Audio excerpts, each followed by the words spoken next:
So students of class +1 कैसे हो? बढ़िया। रिलेशन डिस्कस किया था मैंने कल और उससे रिलेटेड क्वेश्चंस थे। देन फंक्शन की डेफिनेशन डिस्कस की थी, फंक्शन की डोमेन रेंज के बारे में बताया था। व्हाट इज द डोमेन, को domain and range of function. और मैंने आपको बताया था अपने लास्ट वीडियो में कि नेक्स्ट वीडियो में टाइप्स ऑफ फंक्शन डिस्कस करूंगा, है ना। Types of function relation function chapter में मोस्ट इंपॉर्टेंट पार्ट है, जो आपको आगे बताएगा कि how to find domain, range और how many types of functions are there, है ना। मैक्सिमम फंक्शन में ट्राई करूंगा यहाँ डिस्कस करने के। अगर कोई एक आधा रह भी जाता है, मिसप्लेस हो गया, कहीं से ढूंढना पड़ा, तो बाद में देखेंगे, नेक्स्ट वीडियो में कंटिन्यू हो जाएगा कभी ना कभी, ठीक है। तो let's start the types of functions, है ना। ये मेरा फर्स्ट फंक्शन है, that is constant function. Constant function means fx equals to c और you can say that y equals to c। यहां पर मेरी बात ये ध्यान रख लेनी है that f of x is always y। मैंने कल प्री इमेज कराते हुए भी ये बात बताई थी, f of x is always y, it is y equals to c। मैं डायग्राम जो है वो सिर्फ इसी का आपको क्लियर करूंगा, है ना। डायग्राम बनाने के लिए आपने x की वैल्यू पुट करनी है, जो पॉइंट आते जाएंगे जैसे आपने 10th क्लास में किया वैसे वैसे आपने उनको पॉइंट्स को ज्वाइन कर लेना, आपके पास डायग्राम आ जाएगी। सपोज मैं इसके डायग्राम की बात करूं तो इसका डायग्राम होता है y इक्वल्स टू c, मतलब ये जो पॉइंट है that is 0c, it is fx equals to c और you can say y equals to c। इसका जो डायग्राम है this type of straight line, है ना। ऐसे जितने भी फंक्शन बोर्ड पे नजर आ रहे हैं, धीरे धीरे चल रहा हूं उनके पास, उन सबका डायग्राम है। अब fx इक्वल्स टू c का मतलब y इक्वल्स टू c। तो what is the domain of this function? Domain means the value of x, है ना, या फिर वो सारी वैल्यूज जिनको पुट करने पर मेरा आंसर इंफिनिटी ना आए, इमेजिनरी नंबर ना आए। इमेजिनरी नंबर मतलब अंडर रूट में माइनस, ये ना आए, ठीक है। मतलब मेरा जो फंक्शन है वो नॉट डिफाइंड ना हो, वो उसकी कोई ना कोई रियल वैल्यू आए। x की वो सब वैल्यू जो आप पुट करोगे और आपका जो आंसर है वो रियल वैल्यूज आना चाहिए, है ना। तो x की वो सारी वैल्यूज क्या होंगी? डोमेन। अब आप यहां पर x की जगह पर कुछ पुट करो, सपोज आप f of 2 निकालते हो, f of 2 क्या आएगा? c, क्योंकि यहां तो x है नहीं, बट c जो है वो एक कांस्टेंट वैल्यू है, रियल वैल्यू है, मतलब c is considered as real value, है ना। तो मैं ये क्या देख रहा हूं कि मैं x की जगह पर कोई भी रियल नंबर पुट कर सकता हूं। So I can say that domain of that function df, domain of that function belongs to R। Second point आता है मेरा रेंज का, है ना, कि डोमेन तो वो होगी जो x की वैल्यूज है, तो सब डोमेन के रेंज क्या होगी? तो रेंज क्या होगी? जब आपने x की वो वैल्यूज पुट कर देनी है और y की जो वैल्यूज आपको मिलती जाएंगी वो क्या होगी? रेंज। जैसे इस पर्टिकुलर फंक्शन में x आप कुछ भी पुट कर दो, आंसर क्या आएगा? हमेशा c। इसका मतलब इसकी रेंज जो है वो हमेशा क्या होगी? Element c। सेट बनाया हुआ है मैंने और एक ही एलिमेंट है c। नेक्स्ट फंक्शन पे मैं चलता हूं, zero function, fx equals to 0। अब इसकी भी डोमेन क्या है? रियल नंबर, क्योंकि x कुछ भी पुट करो आंसर 0 रहेगा। इसकी रेंज क्या होगी? 0, क्योंकि आंसर 0 रहेगा। नेक्स्ट है आइडेंटिटी फंक्शन। आइडेंटिटी फंक्शन मतलब y इक्वल्स टू x। इसका भी ग्राफ आपको एक बार क्लियर कर दूं, वो ऐसे होता है या हाँ बस ऐसे, इस टाइप का ग्राफ होता है इसका, ठीक है। fx equals to x। अब भी आप अगर x की कोई भी वैल्यू यहां पर पुट करते हो तो वो डिफाइन है। अगर 3 पुट किया 3 आएगा, 4 पुट किया 4 आएगा, -3 पुट किया -3 आएगा, मतलब कुछ ना कुछ रियल वैल्यू आ रही है। तो इसकी डोमेन क्या होगी? Real number. और इसकी रेंज भी क्या होगी? Real number. इसकी रेंज भी क्या होगी? Real number. नेक्स्ट है मेरे पास एब्सोल्यूट वैल्यू फंक्शन, और you can say modulus function, है ना। fx equals to mod x, where mod x किसके इक्वल होता है? x के। कब? when x is greater than 0, minus x के when x is less than 0। mod of x की दो वैल्यूज है, एक x और एक माइनस x। x कब होगा? जब x is greater than 0, minus x कब होगा? when x is less than 0। अब इसकी डोमेन की बात करनी है। डोमेन का मतलब क्या होगा? x की वैल्यूज। अगर आप इसमें x की वैल्यूज पुट करोगे तो इसका आंसर हमेशा कोई ना कोई वैल्यू आएगी। x की कोई भी रियल वैल्यू पुट करो, इसका आंसर कोई ना कोई वैल्यू आएगी, है ना।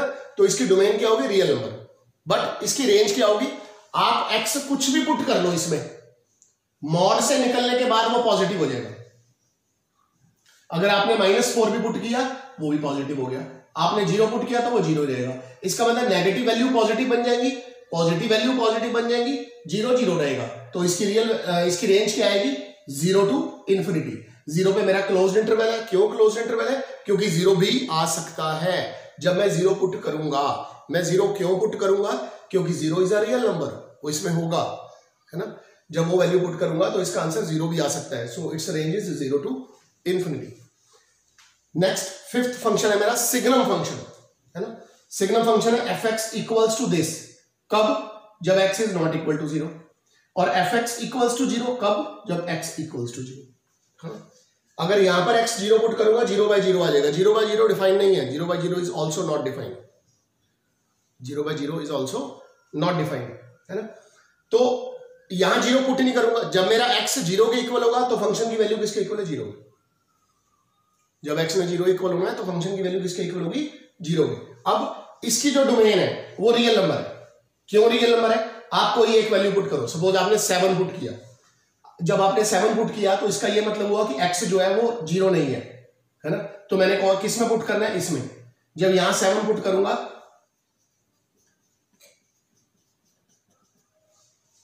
आंसर क्या आएगा? 1। आप -10 पुट करो।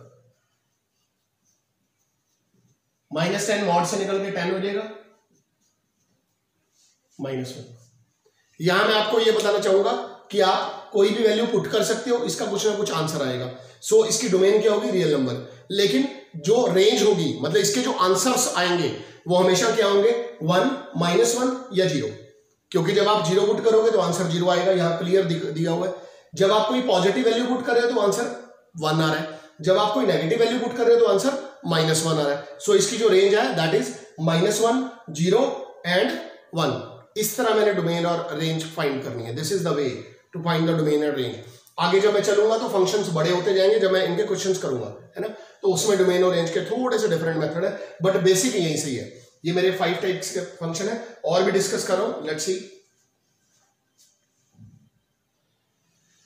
ये मेरा नेक्स्ट फंक्शन है बेटा, greatest integer function. Most important function, है ना। ये तुम +1 में हो, 10th करके आए हो, तुम्हारे लिए ये सभी फंक्शन जो है वो नए नए फंक्शन है। इसलिए नए नए फंक्शन तुम्हें अभी थोड़ा सा दुख भी देंगे, बट ये आगे जाके बहुत दुख देंगे अगर यहाँ नहीं समझेंगे तो, है ना। इनको यहाँ नहीं समझा तो ये आगे पता नहीं चलेगा क्या लिखा हुआ है, क्या कौन से फंक्शन है। This is greatest integer function, always denoted by square bracket. अब स्क्वायर ब्रैकेट में आपको मैंने 4 लिख दिया, तो अभी तक जो 10th क्लास तक की नॉलेज है उसमें यही है कि ब्रैकेट में 4 लिखा हुआ है ना। अगर ग्रेटेस्ट इंटीजर फंक्शन नहीं भी लिखा हुआ, है ना, तो भी वो 4 ही लिखा हुआ है। बट अगर ग्रेटेस्ट इंटीजर फंक्शन लिखा हुआ है तो इसका मतलब ये ब्रैकेट किसके लिए यूज हुई है? ग्रेटेस्ट इंटीजर फंक्शन के लिए, है ना। Then what is greatest integer function? Greatest integer function is, ये इक्वल होगा किसके? x के। If x is an integer, अगर x खुद एक इंटीजर है, ठीक है, और ये किसके इक्वल होगा? N integer immediately left of x if x is not an integer. मैं मतलब समझा रहा हूं, मैं पहले नंबर लाइन पे चलूंगा आपके साथ। ये 0, ये 1, ये 2, ये 3, -1, -2, -3। मैं आपको कह रहा हूं आपने वैल्यू निकालनी है -2 की। -2 इज एन इंटीजर, सो इसकी value -2, done. 4 is an integer, so इसकी वैल्यू 4। मैं आपको कह रहा हूं आपने वैल्यू निकालनी है 8/3 की। तो 8/3 कौन है? डिवाइड करूंगा, ये इंटीजर नहीं है। जब मैं डिवाइड करूंगा इट इज 2.666, है ना, it is 2.66। So 2.6 number line पे कहां लाई करता है? यहां। इसका लेफ्ट इंटीजर कौन है? 2, तो इसका आंसर क्या होगा? N integer immediately left of x if x is not an integer, है ना। नेक्स्ट -4/3। -4/3 का मतलब -1.333 मतलब शॉर्ट फॉर्म में लिख रहा हूं, -1.3। -1.3 कहां लाई कर रहा है? यहां। इसका लेफ्ट इंटीजर कौन है? -2, इट्स आंसर इज -2। एक और एग्जांपल देता हूं और क्लियर करने के लिए। 7/5, ये भी इंटीजर नहीं है, या किसके इक्वल है? आई थिंक 1.4 के। है ना। 1.4 कहाँ लाई करेगा, यहाँ पर। इसका लेफ्ट इंटीजर, एक और एग्जांपल ले लेते हैं, -2/3, 2/3 इज 0.66, 0.6 कहाँ लाई करेगा, यहाँ। इसका लेफ्ट इंटीजर 0। तो ये इसका मतलब है। अब मैं डिस्कस कर रहा हूं इसकी डोमेन और रेंज, है ना। इसकी डोमेन क्या होगी, आप x जो है कुछ भी पुट कर रहे हैं, कुछ भी जो आपके मन में आ रहा है आपने पुट किया, कुछ भी कौन होता है, रियल नंबर, आप कोई भी वैल्यू पुट कर सकते हो, है ना। सो इसकी डोमेन क्या होगी, रियल नंबर। बट जब आप इसके आंसर्स देख रहे हो, इसके आंसर्स क्या आ रहे हैं, मुझे पता है मेरे बच्चे इतने इंटेलिजेंट है कि वो खुद बोल देते, बट अब यही बात है ना यूट्यूब में या वीडियोज में कैसे मैं आपका आउटपुट हूँ। सो इसका जो आंसर आ रहा है वो क्या आ रहा है, इंटीजर। इसके जो आंसर्स है वो क्या है, integers. So it's range of function is integer, है ना। This is the most important function, greatest integer. यहां पर एक वर्ड लिखूंगा, स्मॉलेस्ट इंटीजर, है ना, smallest integer. Smallest integer function में यहां पर क्या आ जाएगा, राइट, बाकी सब सेम। जो राइट इंटीजर होगा, है ना, और उसको रिप्रेजेंट भी ऐसे किया जाता है, स्मॉलेस्ट इंटीजर, इस सिंबल से, ठीक है। तो उसके बारे में डिस्कस करने की जरूरत नहीं है, उसका क्वेश्चन कभी भी नहीं आता, वो जस्ट बता दिया कि स्मॉलेस्ट कौन होगा, ग्रेटेस्ट से उल्टा। फर्क क्या होगा, सिर्फ यहां पे आ जाएगा राइट, ठीक है।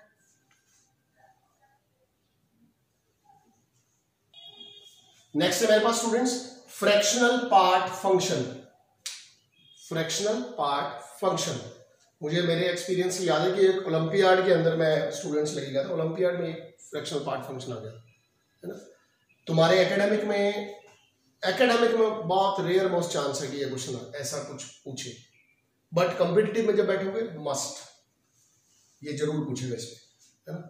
सो ये क्या है, fractional part function and it is represented by x minus this, है ना। अब इसकी डोमेन क्या है, इसकी डोमेन क्या होगी, कोई भी वैल्यू पुट करो आंसर आएगा, कभी भी नॉट डिफाइंड इन्फिनिटी ऐसा नहीं आएगा। इसकी रेंज क्या होगी, रेंज,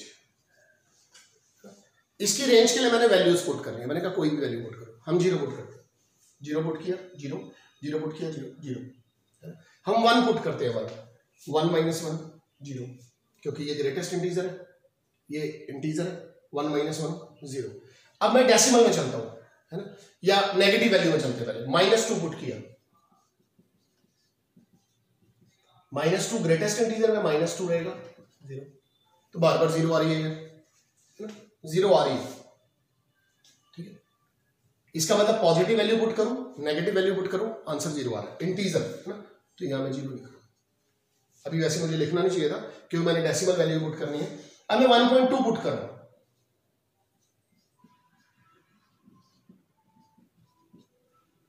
1.2 का मतलब इसका लेफ्ट इंटीजर 1, 0.2।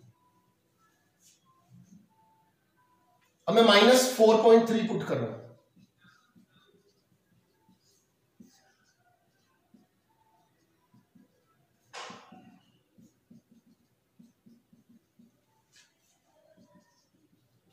-4.3 इंटीजर नहीं है, यहां लाई करेगा, इसका लेफ्ट इंटीजर कौन है, -5, 0.7। बहुत सारी वैल्यूज पुट करोगे और क्या देखोगे, इसका आंसर 1 भी नहीं आएगा कभी, इसका आंसर क्या आएगा, हमेशा डेसिमल में आएगा। तो इसकी रेंज क्या बनेगी, 0 से 1 ओपन इंटरवल, इसकी जो रेंज है वो हमेशा लाई करेगी 0 से 1 के बीच में विद ओपन इंटरवल, है ना। Rest with you can try, अगर 1 आता है या 1 से ऊपर आता है तो बताओ मुझे, मेरे हिसाब से नहीं आता है, ठीक है, आपने चेक करना है। इसकी रेंज आएगी 0 से 1, this is fractional part function. Next है मेरे पास reciprocal function and exponential function. Reciprocal function का मतलब fx इक्वल्स टू 1/x, तो इसकी डोमेन क्या होगी, आप x की कोई भी वैल्यू पुट करो ये डिफाइन होगा, है ना, सिर्फ एक वैल्यू पर ये डिफाइन नहीं होगा, और वो कौन सी वैल्यू होगी, 0। जब आप x 0 पुट करोगे 1/0 बिकम्स इन्फिनिटी, है ना। इन्फिनिटी का मतलब इन्फिनिटी कोई वैल्यू नहीं है, वो रियल वैल्यू नहीं है ना, तो इन्फिनिटी पर ये नॉट डिफाइन होगा, तो इसकी डोमेन क्या आएगी, रियल नंबर माइनस इन्फिनिटी। अब इसकी रेंज, आप कोई भी ऐसा नंबर, कोई भी रियल वैल्यू पुट करोगे ये 0 कभी नहीं होगा, है ना, ये 0 कभी नहीं होगा। या रेंज के लिए एक मेथड बताऊंगा आगे जाके, इसको ये ऐसे है, इसको लिख लिया x इक्वल्स टू 1/y, है ना। अब आपने x जो है वो 0 नहीं पुट करना है, बाकी कोई भी वैल्यू पुट करनी है ना। x जो है वो 0 नहीं पुट करो, आप इसको लिखोगे ओके x अगर रियल नंबर है तो y भी जो है वो रियल नंबर होगा, किसको छोड़ के, 0 को छोड़ के, है ना। तो इसकी रेंज भी क्या आ जाएगी, real number minus 0। So next is exponential function. Exponential का मतलब x यहां पावर पे है, ठीक है। यहां पर भी अगर ये पावर में है, 0 पुट की, 1 माइनस पुट किया तब भी आंसर आएगा, प्लस पुट किया तब भी आंसर आएगा। सो it's domain is real number and what is it's range, इसकी रेंज क्या होगी। ई जो है ना, ई एक पॉजिटिव वैल्यू है, यूलर नंबर बोलते हैं इसको। ई जो है वो हमेशा एक पॉजिटिव वैल्यू है ना, जो ग्रेटर देन 1 है, ग्रेटर देन 1 है। तो जब आप यहां पर x की जगह पर कुछ भी पुट करोगे, आपने माइनस पुट किया, आंसर तो पॉजिटिव आएगी, है ना। 0 कभी भी नहीं आएगा। आप x कुछ भी पुट करो, आपने 0 ही पुट कर दिया, x किसी की पावर 0 मतलब 1, 0 कभी भी नहीं आएगा। तो इसकी रेंज जो है वो क्या बनेगी, 0 से इन्फिनिटी, दोनों पर ओपन इंटरवल है। इन्फिनिटी भी कभी नहीं आएगा, 0 भी कभी नहीं आएगा, बट बाकी की सभी positive values can be there, है ना, वो कोई भी पॉजिटिव वैल्यू आ सकती है। This is exponential function.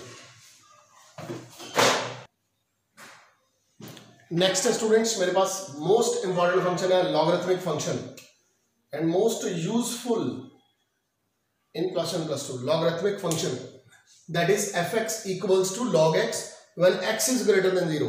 तो इसकी डोमेन यही मेंशन कर दी है कि x जो है वो हमेशा ग्रेटर देन 0 होगा, x जो है वो हमेशा ग्रेटर देन 0 होगा। So it's domain is 0 to infinity, है ना।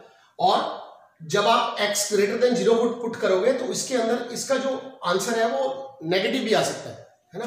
तो इसका जो ग्राफ है वो ऐसे बनेगा, ऐसे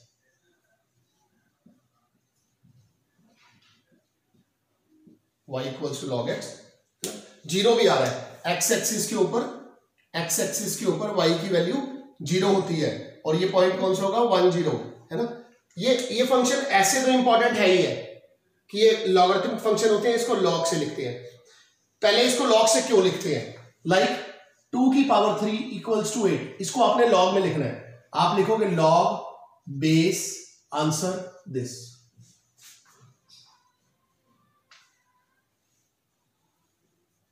log बेस आंसर दिस, है ना। और कभी भी जैसे यहां पर log का बेस नहीं लिखा मैंने, जिसका बेस नहीं लिखा उसका बेस हम e कंसीडर करके चलते हैं। कैसे, e टू द पावर 0 1 होता है, इसको लिखूं log e1 0 so that it is 0। इसको लिखने का तरीका है log को, log base 8 equals to power, log base, ये बेस है ना पावर वाले रूल में, it is base, it is exponent, है ना। तो log e1 0, इसकी जरूरत क्यों पड़ी log की मुझे, 2 की पावर 3 मैंने फटाफट लिख दिया 8, 5 की पावर 501, इसको इवैल्यूएट करना है। इसको इवैल्यूएट कैसे कर सकते हैं हम, log और एंटी लॉग से। उसके लिए हमारे पास दोनों टेबल होनी चाहिए, अभी है नहीं लाइव क्लास में, है ना, तो जब भी कभी हम मिलेंगे तो मैं ये log और एंटी लॉग आपको डिस्कस करूंगा। इस फंक्शन से ज्यादा इंपॉर्टेंट है इसकी प्रॉपर्टीज, और ये सारी की सारी प्रॉपर्टीज जो है ये +1 +2 के अंदर चलेगी। log 1 की वैल्यू 0 होती है, क्यों होती है ये मैंने आपको बता दिया। log e जो है वो 1 होता है, log e1 क्यों होता है ये देखते हैं। e की power 1 equals to e, log e1 मैंने आपको बताया, अगर बेस नहीं दिया हुआ तो e है वो, इट मींस वो अंडरस्टूड है कि बेस क्या है, e है। So always remember that log e equals to 1। Sir अगर log, आप पूछोगे सर log 4 1 होगा, e जो है तो e तो हमारा कोई भी वैल्यू है, या log a जो है वो 1 होगा। log a कब 1 होगा, जब बेस भी a है, अदरवाइज वो 1 नहीं होगा। ये लिखा हुआ मैंने एक प्रॉपर्टी या नीचे बताई, चलता हूं। log m into n always equals to log m plus log n, log mnp equals to log m plus log n plus log p, log m to the power n, n पहले आ जाएगा n log m, log 1/n, इसको मतलब ऊपर लेके जाना है तो बाहर माइनस का साइन आ जाएगा। इससे ये पता लगता है कि log की वैल्यू नेगेटिव भी आ सकती है, तभी ये नीचे जा रहा है ग्राफ। देखो y नेगेटिव आ रहा है। अगर fx आपको दिया हुआ है log 0.5, आप इसको लिखोगे log 5/10, 5 बन गया 2, log 1/2 which is minus log 2। log 2 की वैल्यू टेबल में से देखोगे, वैल्यू पुट करोगे, नेगेटिव वैल्यूज भी आ सकती हैं। So that range of log function is real number, है ना। नेक्स्ट है log ab, इसको आप लिखोगे log b upon log a, ये प्रॉपर्टी है। और log ab इसको आप लिख सकते हो 1 upon log b log a। ये हर एक प्रॉपर्टी डिराइव होती है ना। बट वीडियो बड़ा होता जाएगा ना, मेरे को काम की बात करनी है, कैसे यूज करनी है। हर एक प्रॉपर्टी ड्राइव होगी, प्रूव होता है कि ये इसके इक्वल क्यों है। ये छोटी सी बात मैं प्रूव कर देता हूं। इसके बाद मैंने इसको लिखा है ना, तो इसको लिख सकता हूं log a upon log b ऊपर चला जाएगा और ये बन जाएगा। और एक इसकी प्रॉपर्टी है x log बेस y, सो y log, ये चेंज हो जाएंगे, x इधर चला जाएगा, y इधर, दे आर इक्वल। तो ये प्रॉपर्टीज है log की, मोस्ट इंपॉर्टेंट है ये।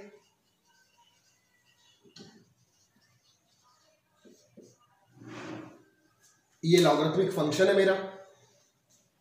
10 फंक्शंस मैंने यहां डिस्कस किए हैं, 2-4 फंक्शन और रह गए हैं, और भी फंक्शन की इंट्रोडक्शन रह गई है। जितना भी पार्ट मेरा पेंडिंग है वो मेरे नेक्स्ट वीडियो में। आज आपके लिए रिटर्न होमवर्क कुछ नहीं है, आज आपने सिर्फ और सिर्फ ये फंक्शंस डिस्कस करने हैं, फंक्शन देखने हैं, इनको समझना है कि ये कितने टाइप के फंक्शन है, इनकी डोमेन और रेंज सर ने बोली है तो वो कैसे है, ठीक है। तो इनको स्टडी करो आज, देखो, फिर नेक्स्ट वीडियो में देखते हैं हम क्या करेंगे। Okay bye, thank you.